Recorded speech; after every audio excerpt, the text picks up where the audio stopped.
हमीद अतहर नदवी जी कर्नाटक से पहुंचे मौलाना शमआन खलीफा जी हैं, हजरत जुनेद अहमद फारूकी जी, और जो हम लोगों के बीच सबसे महान हस्ती हैं साइंटिस्ट और इंजीनियर मुसलुद्दीन साहब जी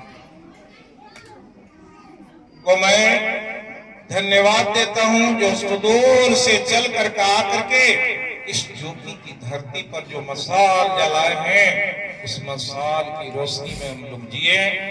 और इसी क्रम में मैं कहना चाहूंगा दो चार शब्द जिसमें आता है, मनुज में है मानवता का मोह, इंसान में है इंसानियत का मोह, मानवता विहीन मानव होता है मानव का खोल, मानव और दानव में अंतर कुछ भी नहीं, इंसान और हैवान में कोई अंतर नहीं है।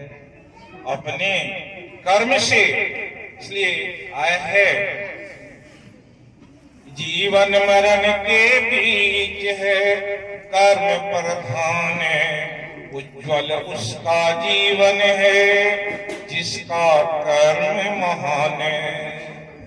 कर्म से ही इंसान इंसान है और कर्म से ही इंसान हैवान कहलाता है। इसलिए बड़ी आवश्यकता है कि हम लोग अच्छे कर्म करें। अगर अच्छे कर्म करते हैं तो उसका जो अपने समाज पर जो अभी विषय रखा है, समाज और हमारी जिम्मेदारियां, इस क्रम में मैं कहना चाहूंगा, एक दीप ही है काफी हजार दीप जलाने के लिए, एक इंसान ही काफी है उस समाज को सजाने के लिए।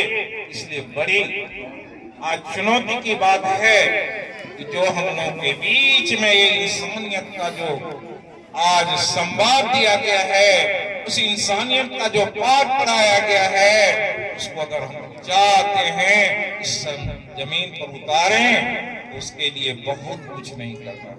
एक इंसान ही काफी है उस समाज को सजाने के लिए। समाज तो फूलों का गुलदस्ता है, चाहे उसे सुगंधित फूलों से सजा दें या उसे बिखेर दें। इसलिए कहा है, हम अपने हक क्या है कि हम अपने से अपने लिए जीना सीखें। एक ईंट से मकान बनता है, प्रत्येक ईंट अगर सही लग गया तो उस मकान की मजबूती बढ़ जाती है।